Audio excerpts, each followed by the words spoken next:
বল, শক্তি, পরাক্রম এই সংসারের বিকাশের মূল। কিন্তু কখনো ভেবেছেন যে প্রকৃতি আমাদের এই বল, শক্তি, পরাক্রম কেন দিয়েছেন? যাতে আমরা জীবনে কারোর উদ্ধার করতে পারি, কাউকে সাহায্য করতে পারি, কারোর জন্য ভালো কিছু করতে পারি, কোনো গরিব অসহায় মানুষের জন্য কিছু করতে পারি, এই বল, এই শক্তির সদ্ব্যবহার করতে পারি। কখনো দেখেছেন এমন মানুষ যার কাছে অসীম শক্তি আছে, কিন্তু তার সাথেই অসম্ভব অহংকারও রয়েছে, যিনি নিজেকে সর্বশ্রেষ্ঠ বলে মনে করেন, খারাপ কাজও করেন। আপনি দেখবেন প্রকৃতি এবং মানুষ তাকে ভাঙতে সর্বদা চেষ্টা করেন। মনে রাখবেন, যতই সুবিশাল পর্বত হোক না কেন, তা যদি পথে পড়ে তাকে ভেঙে পথ প্রশস্ত করা হয়। যদি আপনার কাছে বল থাকে, শক্তি থাকে, পরাক্রম থাকে, তাহলে তার সদ্ব্যবহার করুন, কাউকে সাহায্য করুন, কাউকে রক্ষা করুন। যদি আপনি আপনার শক্তির দুর্ব্যবহার করেন, তাহলে মনে রাখবেন আপনি নিজের বিনাশ নিজেই আমন্ত্রণ করছেন। এবার বল অর্জন করার পরে, শক্তি অর্জন করার পরে আপনি নিজেকে বিনাশ করতে চান নাকি এই সংসারের উদ্ধার করতে চান? সিদ্ধান্ত আপনার।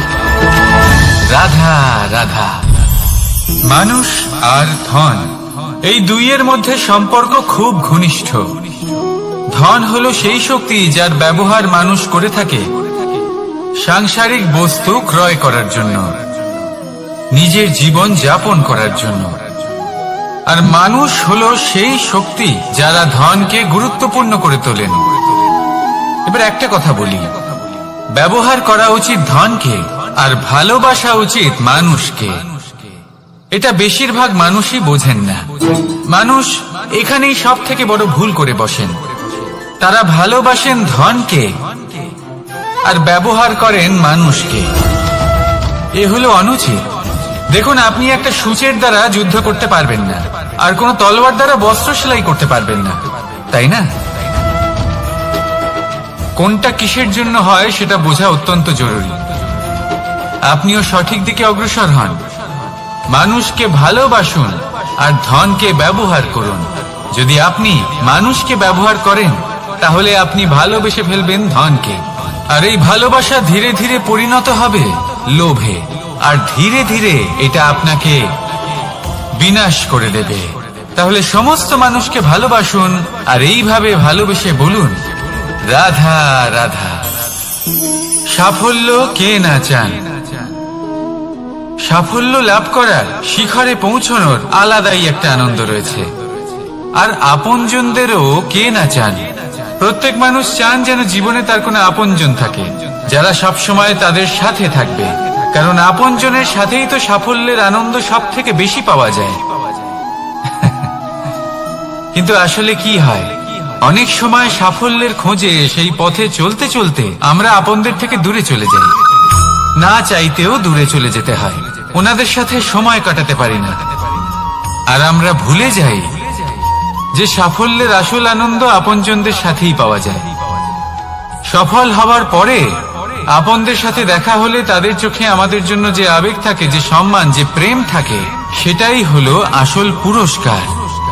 আমরা সেই কথা ভুলে যাই এবং একা হয়ে পড়ি। বেশিরভাগ সময় এটাই হয়। বেশিরভাগ সময় সফল মানুষগুলি একা হয়ে যান। এবার আপনি কি চান? আপনি অসফল হয়ে দিনগুলি একাকিত্বে কাটাতে চান, নাকি সফল হয়ে আপনজনদের সাথে আনন্দে থাকতে চান? সেই সিদ্ধান্ত আপনার। সাফল্যের পেছনে ছুটুন, নিজেকে উজাড় করে দিন, কিন্তু আপনজনদের সঙ্গ ত্যাগ করবেন না। সেই আপনজন যারা আপনার সাফল্যের জন্য দায়ী, সেই আপনজন যিনি আপনার সাফল্যে আনন্দ পান, সুখ লাভ করেন, তাদের কখনো ত্যাগ করবেন না। আসুন আমার সাথে ভালোবেসে বলুন, রাধা রাধা। বাজ পাখিকে পক্ষীরাজ বলা হয়।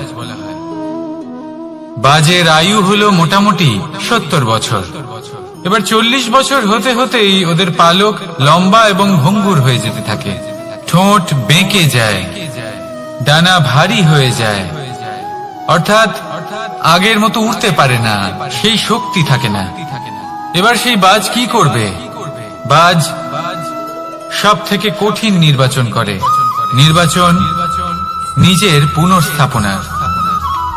সর্বপ্রথম একটা বিশাল পর্বতে যায়, একান্তে নিজের এক বাসস্থান তৈরি করে, আর তারপরে পাথরের সাথে নিজের ঠোঁট বারবার আঘাত করতে করতে সেই ঠোঁট ভেঙে ফেলে। তারপরে সে অপেক্ষা করে সেই ঠোঁট পুনর্নির্মাণ হওয়ার। তারপর সেটাই করে নিজের পালকের সাথে। তারপরে নিজের ডানা থেকে এক এক করে ভারী পালকগুলো ছিঁড়ে ফেলে দেয়। আর তারপর 150 দিনের এই যন্ত্রণা সহ্য করার পরে ও ফিরে পায় নিজের ওড়বার অনন্য ক্ষমতা, সেই শক্তি। আর তারপরে ও জীবনের পরবর্তী 30 বছর বাঁচে। কি বুঝলেন আপনি? যদি ইচ্ছে শক্তি থাকে তাহলে একজন দুর্বলও শক্তিশালী হতে পারে। আপনিও এটাই করুন, নিজের অতীতের যন্ত্রণার বোঝাগুলিকে ত্যাগ করুন আর কল্পনার খোলা আকাশে উন্মুক্ত হয়ে উড়ে বেড়ান। নিজের পুনর্স্থাপনা করুন, তবেই সর্বশ্রেষ্ঠ হতে পারবেন। আর মনে রাখবেন, এই ছোট ছোট পদক্ষেপই বড় বড় শিখরে পৌঁছে দিতে পারে। তাহলে আসুন আর আমার সাথে ভালোবেসে বলুন, রাধা রাধা। আপনি কি কখনো জলকে নিজের মুঠোতে ধরে রাখার চেষ্টা করেছেন? চলুন আজ করা যাক।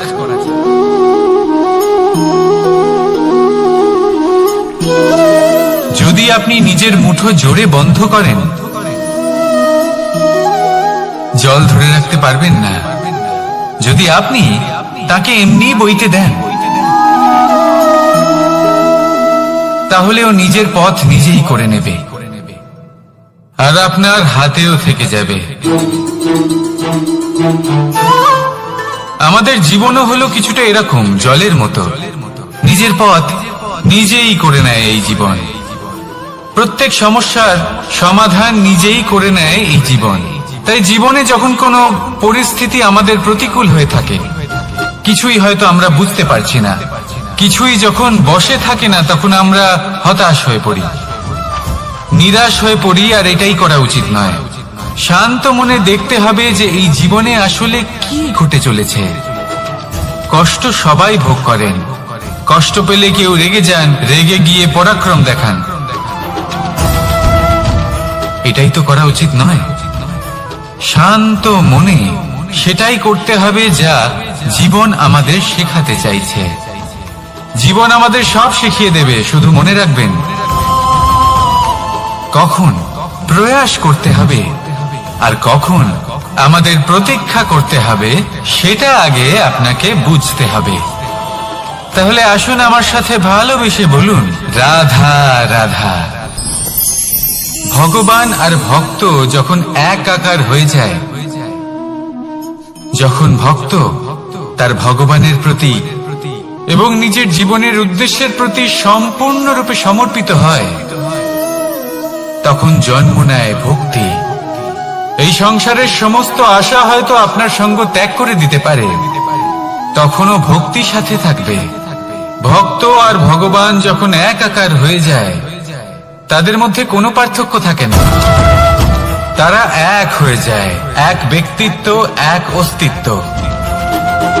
সেই জন্য কখনো জীবনে যে কোনো রূপেই, যে কোনো প্রকারেই, যে কোনো ঈশ্বরকে মান্য করুন।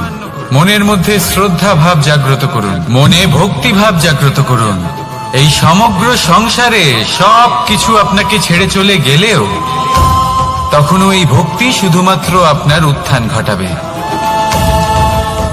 তাই মনে ভক্তি জাগ্রত করুন আর আমার সাথে ভালোবেসে বলুন, রাধা রাধা।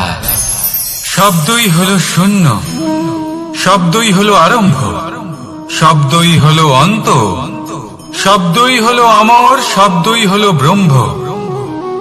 এই শব্দ হলো অত্যন্ত বিশেষ। কেউ কাঁদলে তাকে হাসিয়ে তোলে, কেউ হাসলে তাকে কাঁদিয়ে দেয়। কারোর মনে উদ্দীপনা জাগিয়ে তুলতে পারে, আবার কারোর মনে কাঁটা হয়ে বিঁধে থাকতে পারে। একটা অত্যন্ত গুরুত্বপূর্ণ কথা যা বোঝা অত্যন্ত আবশ্যক। আপনার মন, আপনার হৃদয় যতই শুদ্ধ হোক না কেন, যতই পবিত্র হোক না কেন, আপনার দৃষ্টিভঙ্গি যতই স্পষ্ট হোক না কেন, যদি আপনার কথা পবিত্র না হয়, যদি আপনার শব্দ শুদ্ধ না হয়, তাহলে তা আপনাকে আপনার কর্মফল ভোগ করতে বাধ্য করবেই।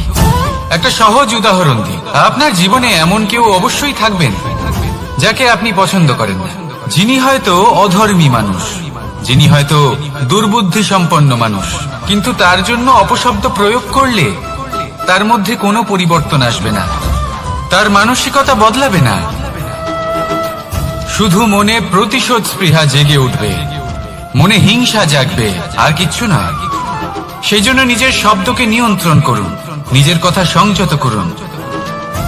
শ্রেষ্ঠ থেকে শ্রেষ্ঠতর মানুষকেও সাবধানী হতে হয়, কারণ যদি এই শব্দের প্রয়োগ সঠিক না হয়, তাহলে আজীবন মানুষকে নির্বাক হয়ে থাকতে হতে পারে।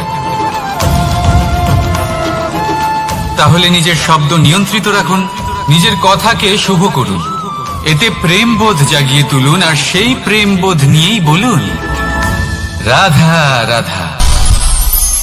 বরদান এবং অভিশাপ, এই দুই হলো একই মুদ্রার দুটি পিঠ। এই বরদান আমরা অনেক কারণে পেতে পারি, কখনো নিজের পরিশ্রমের কারণে, কখনো নিজের তপস্যার কারণে, কখনো আমাদের পূর্বপুরুষদের কর্ম ও তপস্যার কারণে। কিন্তু এই বরদান কতক্ষণ বরদান থাকবে তা আমরা নিশ্চিত করতে পারি না, তা সুনিশ্চিত করে শুধুমাত্র আমাদের কর্ম। যদি আপনাকে উদাহরণ দিই, আপনি রেশমের কীট দেখেছেন? ও বরদান পেয়েছে যে ও নিজের সুরক্ষার জন্য খোলস বানাতে পারে। এবারও তাতে এত মত্ত হয়ে যায় যে এমন এক আবরণ বানিয়ে ফেলে যাতে সে নিজেই আবদ্ধ হয়ে চাপা পড়ে মরে যায়। এটার তাৎপর্য কি? তাৎপর্য খুবই সরল। গর্ব করা খুবই ভালো, কিন্তু অহংকার করা কখনোই উচিত নয়। যদি অহংকার মনের মধ্যে প্রবেশ করে, তাহলে এই বরদান অভিশাপে পরিণত হতে সময় লাগে না। আর যদি কর্মশ্রেষ্ঠ হয়, তাহলে অভিশাপ বরদানে পরিণত হয়। তাহলে আসুন শ্রেষ্ঠ কর্ম করুন, আর আমার সাথে ভালোবেসে বলুন রাধা রাধা। সুখ, দুঃখ, মৃত্যু, মহামারী, এগুলো কখনো বলে আসে না, আবার জিজ্ঞাসা করেও আসে না।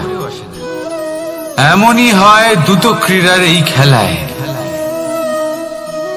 এক কারাগারের মতো, একটা মাকড়সার জালের মতো। যেমন একটা মাকড়সার জাল একটা পোকাকে নিজের দিকে আসতে আকর্ষিত করে, নিজের চমকের দ্বারা, নিজের গঠন দ্বারা, সেরকমই দ্রুত ক্রীড়ার এই খেলা মানুষকে নিজের দিকে আসতে প্ররোচিত করে। শেষে গিয়ে মানুষ আটকা পড়ে। পার্থক্য শুধু এটাই, যখন এক পোকা এই জালে জড়িয়ে পড়ে তখন সে তার প্রাণ হারায়। মানুষ যখন এই দ্রুত ক্রীড়ায় আকর্ষিত হয়, সে নিজের মান, নিজের ধন সবকিছু হারায়, নিজের বিবেক হারিয়ে ফেলে। কিন্তু আপনি আপনার বিবেক কখনোই হারাবেন না। যদি আপনার মনে লোভ চলে আসে, আপনি লোভী হয়ে ওঠেন। যদি আপনি দ্রুত ক্রীড়ার এই খেলায় আটকা পড়েন, তাহলে মনে রাখবেন এই খেলা থেকে ফিরে আসা প্রায় অসম্ভবই বলা যায়। নিজের বিবেক কখনো হারাতে দেবেন না, কারণ বিনাশ আসার প্রথম লক্ষণ হলো বিবেকের বোধ চলে যাওয়া। এই প্ররোচনায় কখনো পা দেবেন না। আর আমার সাথে ভালোবেসে বলুন রাধা রাধা। বিজয়, বিজয় লাভের জন্য মানুষ কি না করে থাকে, যে কোনো সম্ভাব্য প্রচেষ্টা করে। কিন্তু নিজের বিজয় লাভের জন্য বাজিতে যা ইচ্ছে তাই রেখে দেওয়া কি উচিত কাজ? কখনোই নয়। নিজের হারানো সম্মান, নিজের হারানো সম্পত্তি, নিজের হারানো অধিকার ফিরে পাওয়ার শুধু একটাই পথ রয়েছে, আর তা হলো পুরুষার্থ, দ্রুত ক্রিয়া নয়। যে মানুষ নিজেই হেরে গেছে, নিজেই নিজের জয়লাভ করার জন্য অন্য কাউকে কিভাবে বাজিতে রাখতে পারে?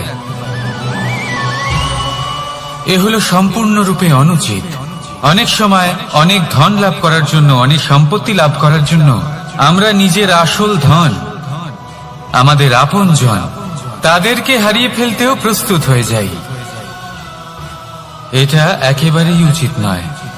যত বড়ই সংকট আসুক না কেন, আমাদের আপনজনদের আমাদের সাথেই রাখা উচিত। নিজের বিজয়ের জন্য ওনাদের বাজি রাখা ঠিক নয়। এই ভুল কেউ একজন করেছেন, আপনি তা ভুলেও করবেন না। রাধা রাধা। নারী জন্মসূত্রে কারোর কন্যা, ধর্মসূত্রে কারোর পত্নী, আর কর্মসূত্রে কারোর মা। আমাদের মনে এই ছবি আঁকা রয়েছে একজন নারীকে নিয়ে, তাই না? একটা অতুলনীয় ভূমিকা রয়েছে নারীদের আমাদের জীবনে, আর নারী ছাড়া আমরা কিছুই নই। কিন্তু অধিকার, সেখানে আমরা একটা ভুল করে বসি। যখন নারী একজন কন্যা থাকে, যখন সে জন্ম নেয়, তখন তার ওপর অধিকার থাকে তার পিতার। আর তারপর যখন বিয়ে হয়ে যায়, তখন তার অস্তিত্বের উপর অধিকার থাকে তার স্বামী। আর যখন তিনি মা হন, তখন নিজেই তিনি জীবনের সমস্ত অধিকার দিয়ে দেন তার সন্তানকে। কিন্তু আমরা কি কখনো এটা ভেবেছি এই জীবন হলো তার নিজের? যে নারী সবার কল্যাণ করছেন, তার জীবনের অধিকারও তার কাছেই থাকা উচিত, তাই না? তার নিজের জীবনের সিদ্ধান্ত সে নিজেই নিতে পারেন, নিজেই নিজের ভাগ্যের রচয়িতা হতে পারেন। আর এর জন্য আমাদের নিজেদের পাল্টাতে হবে, দৃষ্টিভঙ্গি পাল্টাতে হবে। কারণ এই ধারণা সেটা আজ বা কালকের ব্যাপার নয়, এটা ঘটে চলেছে বহু বছর ধরে, আর চলতেই থাকবে যদি আমরা এটা না বদলাই। আর এটা তখনই সম্ভব হবে যখন আমরা নিজেদের মধ্যে পরিবর্তন আনব। তাই আজকের পর থেকে, এই মুহূর্ত থেকে, কোনো নারীর ওপর অকারণ অধিকার স্থাপনের আগে সহস্রবার ভেবে দেখবেন। কারণ যখন নারী নিজের অধিকার কেড়ে নিতে বাধ্য হবেন, তখন শুধু এবং শুধুমাত্র বিনাশই ঘটবে। রাধা রাধা।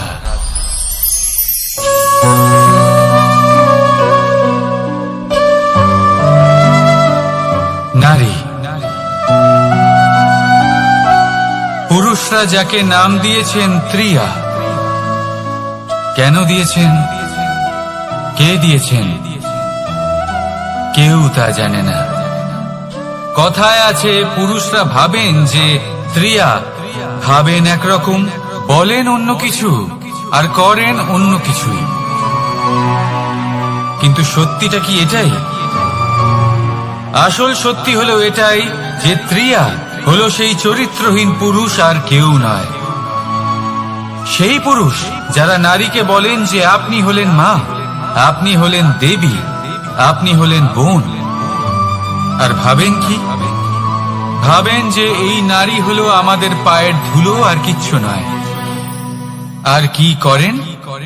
ওনাদের মাথায়, ওনাদের খোপায় মালা পরিয়ে দিয়ে ভাবেন যে ওনারা হলেন তাদের পায়ের ধুলোর সমান। একজন নারীর সম্মান ভঙ্গ করেন, তাদের দাসী মনে করেন। ভুলবেন না, যত্র নারীয়াস্ত পূজ্যন্তে রমন্তে তত্র দেবতা। অর্থাৎ যেখানে নারীকে পুজো করা হয়, সেখানে ঈশ্বর বাস করেন। আর যেখানে নারীকে অপমান করা হয়, সেখানে ঈশ্বর এবং ভাগ্য এই দুই রুষ্ট হয়। মনে রাখবেন, যদি নারী কল্যাণকারী হতে পারেন, তাহলে নারী মহাচণ্ডী রূপও ধারণ করতে পারেন।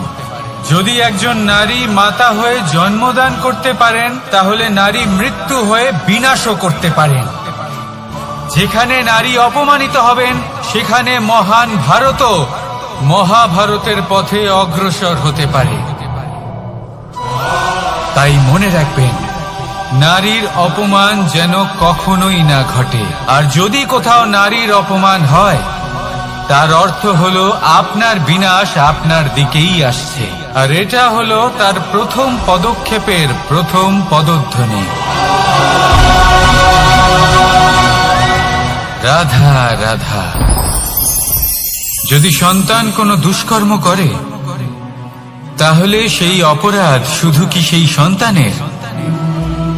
না, যদি সন্তান দুষ্কর্ম করে তাহলে অপরাধী তার মাতা পিতাও, যারা পুত্রমোহর কারণে সেই অনুচিত কাজে তাকে বাধা দেননি।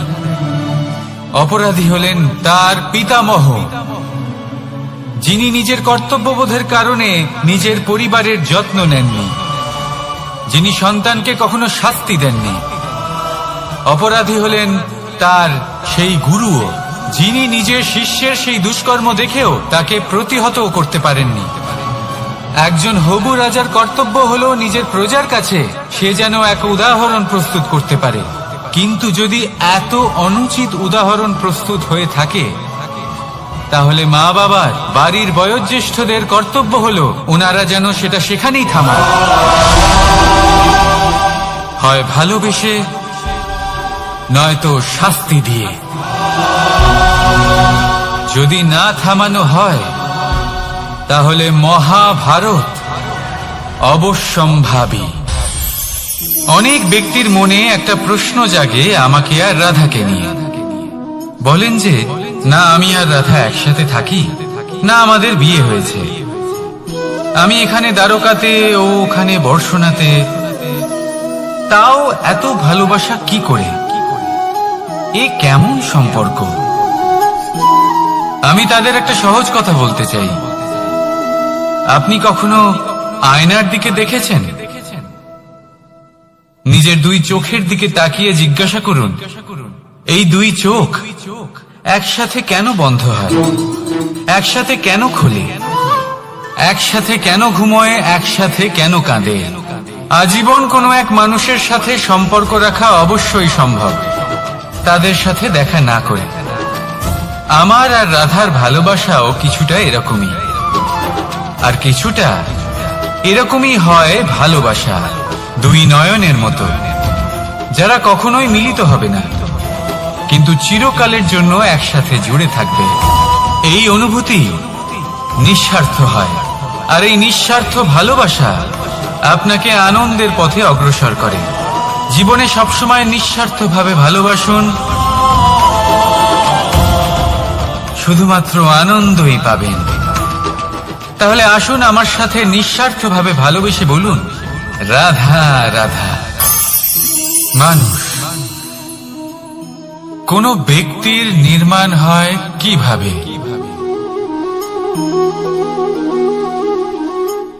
কেউ বলবেন পঞ্চতত্ত্বের দ্বারা, কেউ বলবেন আত্মা, দেহ ও চেতনার দ্বারা, কেউ বলবেন ঈশ্বরের কৃপার দ্বারা, তো কেউ বলবেন এই প্রকৃতির পরীক্ষার দ্বারা। না, মানুষের নির্মাণ হয়ে থাকে বিশ্বাস দ্বারা। ব্যক্তি তখনই গড়ে ওঠেন যখন ব্যক্তিত্ব থাকে, ঠিক কিনা? আর ব্যক্তিত্ব তখনই হবে আর সেরকমই হবে যেরকম বিশ্বাস আপনি নিজের উপরে রাখবেন। যদি আপনি মনে করেন আপনি বিষের ন্যায় হবেন তাহলে আপনি বিষাক্তই হবেন।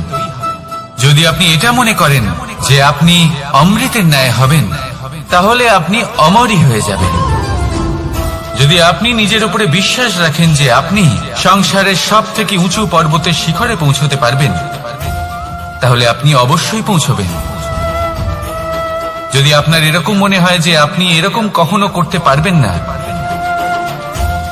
তাহলে এরকম কখনোই হবে না। ভেবে দেখবেন, বিশ্বাসের মধ্যেই বিশ্ব বাস করে থাকে, তো আপনার অস্তিত্ব কেন করবে না? যেমন বিশ্বাস আপনি নিজের উপরে রাখবেন তেমনই আপনি হয়ে উঠবেন। সেই জন্য নিজের উপরে বিশ্বাস রাখুন, আর হ্যাঁ, ভালোবেসে বলুন রাধা রাধা। শত্রুতা, একজন মানুষ অন্য মানুষের সাথে শত্রুতা করে বসেন। দুজন ঘনিষ্ঠ বন্ধু, এমনও এক সময় আসতে পারে যখন এনারা একে অপরের শত্রু হয়ে ওঠেন। এর অনেকগুলো কারণ হতে পারে। কিন্তু মূল কারণ হলো আলোচনা। আগে হ্যাঁ, আপনি যদি কারোর বিষয়ে আলোচনা করেন তাহলে সে আপনার শত্রু হয়ে যেতে পারে। এবার মনে একটা প্রশ্ন আসতে পারে যে এটা কিভাবে সম্ভব হতে পারে? আলোচনা এটা তো অত্যন্ত জরুরি।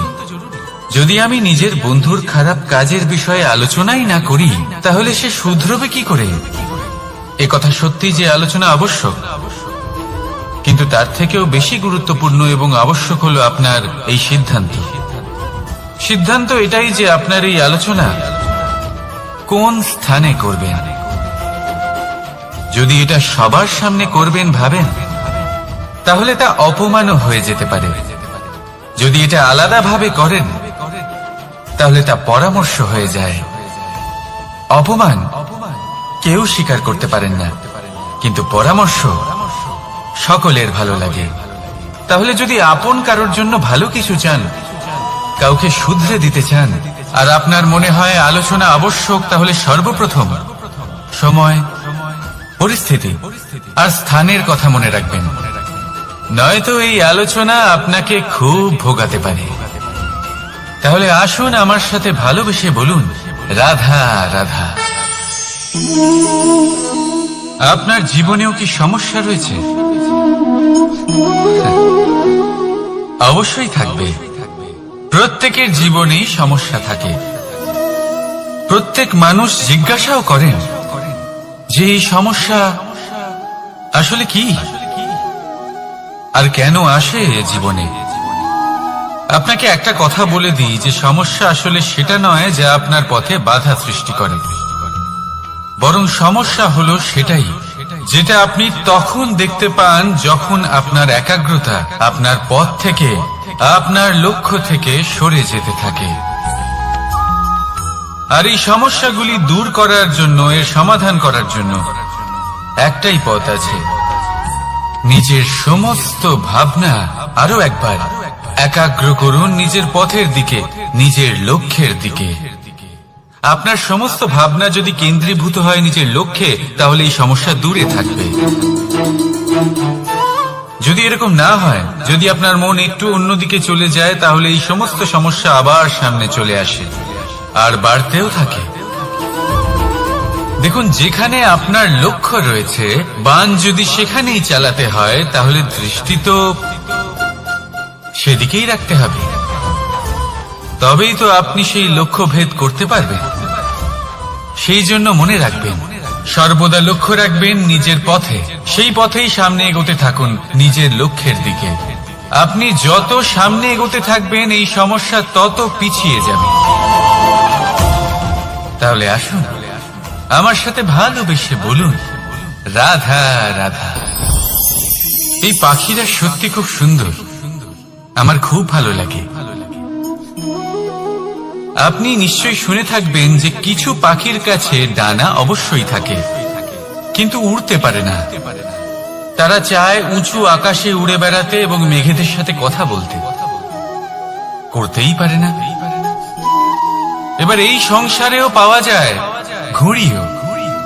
এদের মধ্যে না জীবন আছে, না প্রাণ আছে, আর না আছে ডানা, কিন্তু এরা আকাশের সাথে কথা বলে, হাওয়ার বেগের সাথে কথা বলে, আনন্দ করে, উৎফুল্ল হয়ে ওঠে, আকাশে জীবনের কিছু মুহূর্ত কাটায়। তার কারণ কি হতে পারে? কারণ হলো সুতো। এই সুতো যদি সঠিক হাতে থাকে, তাহলে এই কাগজের তৈরি ঘুড়িও আকাশের উচ্চতায় উড়ে বেড়াতে পারে। এবার এই সুতো আসলে কি?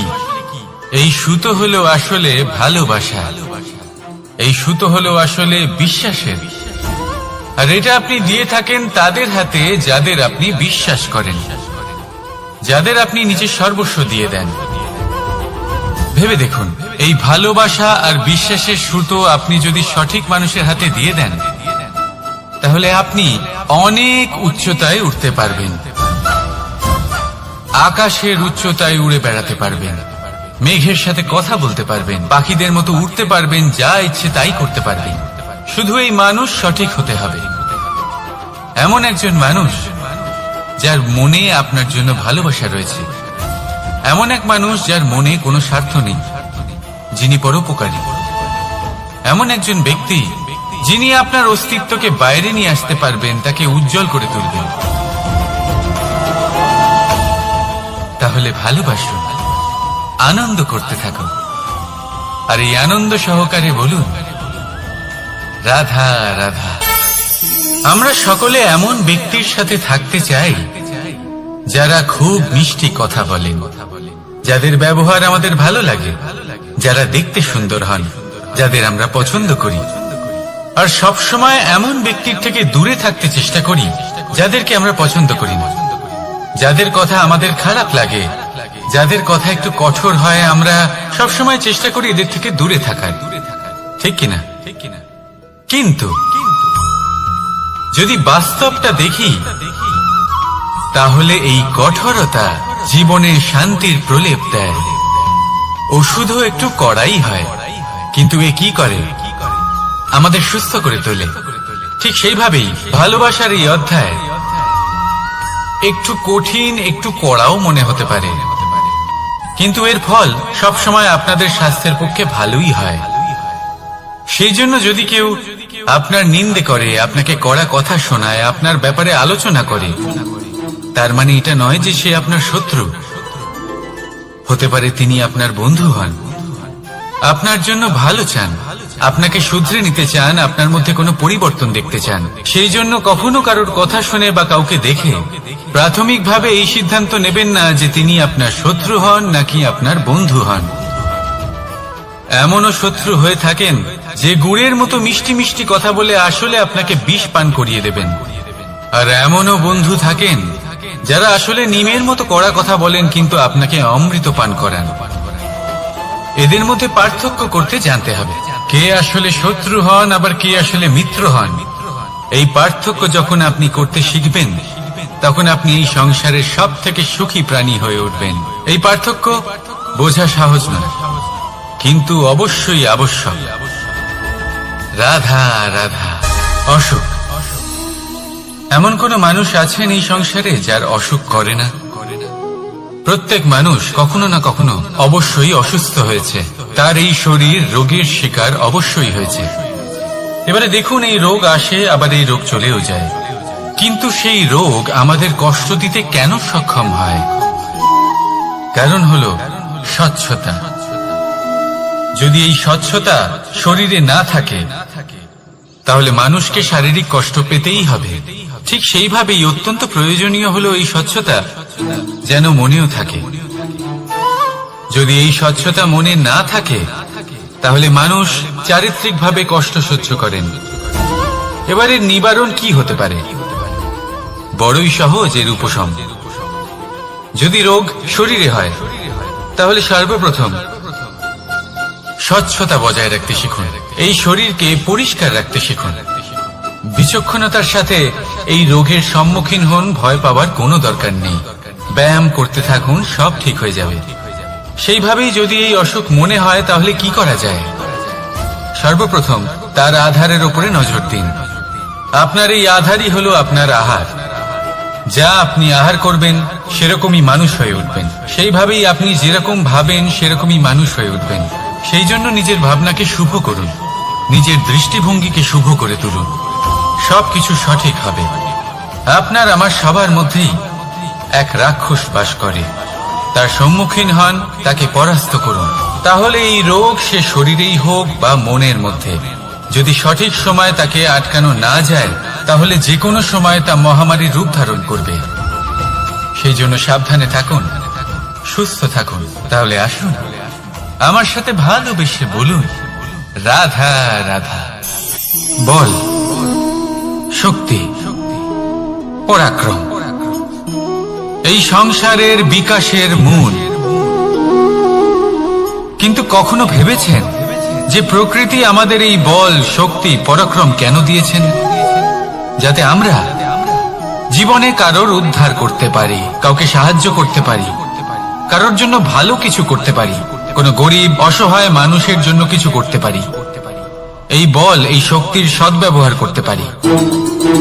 কখনো দেখেছেন এমন মানুষ যার কাছে অসীম শক্তি আছে কিন্তু তার সাথেই অসম্ভব অহংকারও রয়েছে, যিনি নিজেকে সর্বশ্রেষ্ঠ বলে মনে করেন, খারাপ কাজও করেন। আপনি দেখবেন প্রকৃতি এবং মানুষ তাকে ভাঙতে সর্বদা চেষ্টা করেন। মনে রাখবেন, যতই সুবিশাল পর্বত হোক না কেন, তা যদি পথে পড়ে তাকে ভেঙে পথ প্রশস্ত করা হয়। যদি আপনার কাছে বল থাকে, শক্তি থাকে, পরাক্রম থাকে, তাহলে তার সদ্ব্যবহার করুন। কাউকে সাহায্য করুন, কাউকে রক্ষা করুন। যদি আপনি আপনার শক্তির দুর্ব্যবহার করেন, তাহলে মনে রাখবেন আপনি নিজের বিনাশ নিজেই আমন্ত্রণ করছেন। এবার বল অর্জন করার পরে, শক্তি অর্জন করার পরে আপনি নিজেকে বিনাশ করতে চান নাকি এই সংসারের উদ্ধার করতে চান, সিদ্ধান্ত আপনার। রাধা রাধা। মানুষ আর ধন, এই দুইয়ের মধ্যে সম্পর্ক খুব ঘনিষ্ঠ। ধন হলো সেই শক্তি যার ব্যবহার মানুষ করে থাকে সাংসারিক বস্তু ক্রয় করার জন্য, নিজের জীবন যাপন করার জন্য। আর মানুষ হলো সেই শক্তি যারা ধনকে গুরুত্বপূর্ণ করে তোলেন। এবার একটা কথা বলি, ব্যবহার করা উচিত ধনকে আর ভালোবাসা উচিত মানুষকে। এটা বেশিরভাগ মানুষই বোঝেন না। মানুষ এখানেই সব থেকে বড় ভুল করে বসেন। তারা ভালোবাসেন ধনকে আর ব্যবহার করেন মানুষকে। এ হলো অনুচিত। দেখুন, আপনি একটা সূচের দ্বারা যুদ্ধ করতে পারবেন না, আর কোনো তলোয়ার দ্বারা বস্ত্র সেলাই করতে পারবেন না, তাই না? কোনটা কিসের জন্য হয় সেটা বোঝা অত্যন্ত জরুরি। আপনিও সঠিক দিকে অগ্রসর হন। মানুষকে ভালোবাসুন আর ধনকে ব্যবহার করুন। যদি আপনি মানুষকে ব্যবহার করেন, তাহলে আপনি ভালোবেসে ফেলবেন ধনকে। আর এই ভালোবাসা ধীরে ধীরে পরিণত হবে লোভে, আর ধীরে ধীরে এটা আপনাকে বিনাশ করে দেবে। তাহলে সমস্ত মানুষকে ভালোবাসুন আর এইভাবে ভালোবেসে বলুন, রাধা রাধা। সাফল্য কে না চান? সাফল্য লাভ করার, শিখরে পৌঁছানোর আলাদাই একটা আনন্দ রয়েছে। আর আপনজনদেরও কে না চান? প্রত্যেক মানুষ চান যেন জীবনে তার কোনো আপনজন থাকে, যারা সবসময় তাদের সাথে থাকবে। কারণ আপনজনের সাথেই তো সাফল্যের আনন্দ সব থেকে বেশি পাওয়া যায়। কিন্তু আসলে কি হয়, অনেক সময় সাফল্যের খোঁজে সেই পথে চলতে চলতে আমরা আপনদের থেকে দূরে চলে যাই। না চাইতেও দূরে চলে যেতে হয়। ওনাদের সাথে সময় কাটাতে পারি না। আর আমরা ভুলে যাই যে সাফল্যের আসল আনন্দ আপনজনদের সাথেই পাওয়া যায়। সফল হওয়ার পরে আপনদের সাথে দেখা হলে তাদের চোখে আমাদের জন্য যে আবেগ থাকে, যে সম্মান, যে প্রেম থাকে, সেটাই হলো আসল পুরস্কার। আমরা সেই কথা ভুলে যাই এবং একা হয়ে পড়ি। বেশিরভাগ সময় এটাই হয়। বেশিরভাগ সময় সফল মানুষগুলি একা হয়ে যান। এবার আপনি কি চান? আপনি অসফল হয়ে দিনগুলি একাকিত্বে কাটাতে চান, নাকি সফল হয়ে আপনজনদের সাথে আনন্দে থাকতে চান? সেই সিদ্ধান্ত আপনার। সাফল্যের পেছনে ছুটুন, নিজেকে উজাড় করে দিন, কিন্তু আপনজনদের সঙ্গ ত্যাগ করবেন না। সেই আপনজন যারা আপনার সাফল্যের জন্য দায়ী, সেই আপনজন যিনি আপনার সাফল্যে আনন্দ পান, সুখ লাভ করেন, তাদের কখনো ত্যাগ করবেন না। আসুন আমার সাথে ভালোবেসে বলুন, রাধা রাধা। বাজ পাখিকে পক্ষীরাজ বলা হয়। বাজের আয়ু হলো মোটামুটি 70 বছর। এবার 40 বছর হতে হতেই ওদের পালক লম্বা এবং ভঙ্গুর হয়ে যেতে থাকে। ঠোঁট বেঁকে যায়, ডানা ভারী হয়ে যায়, অর্থাৎ আগের মতো উঠতে পারে না, সেই শক্তি থাকে না। এবার সেই বাজ কি করবে? বাজ সব থেকে কঠিন নির্বাচন করে। নির্বাচন নিজের পুনর্স্থাপনার। সর্বপ্রথম একটা বিশাল পর্বতে যায়, একান্তে নিজের এক বাসস্থান তৈরি করে, আর তারপরে পাথরের সাথে নিজের ঠোঁট বারবার আঘাত করতে করতে সেই ঠোঁট ভেঙে ফেলে। তারপরে সে অপেক্ষা করে সেই ঠোঁট পুনর্নির্মাণ হওয়ার। তারপর সেটাই করে নিজের পালকের সাথে। তারপরে নিজের ডানা থেকে এক এক করে ভারী পালকগুলো ছিঁড়ে ফেলে দেয়। আর তারপর 150 দিনের এই যন্ত্রণা সহ্য করার পরে ও ফিরে পায় নিজের উড়বার অনন্য ক্ষমতা, সেই শক্তি। আর তারপরে ও জীবনের পরবর্তী 30 বছর বাঁচে। কি বুঝলেন আপনি? যদি ইচ্ছে শক্তি থাকে তাহলে একজন দুর্বলও শক্তিশালী হতে পারে। আপনিও এটাই করুন। নিজের অতীতের যন্ত্রণার বোঝাগুলিকে ত্যাগ করুন আর কল্পনার খোলা আকাশে উন্মুক্ত হয়ে উড়ে বেড়ান। নিজের পুনর্স্থাপনা করুন, তবেই সর্বশ্রেষ্ঠ হতে পারবেন। আর মনে রাখবেন, এই ছোট ছোট পদক্ষেপই বড় বড় শিখরে পৌঁছে দিতে পারে। তাহলে আসুন আর আমার সাথে ভালোবেসে বলুন,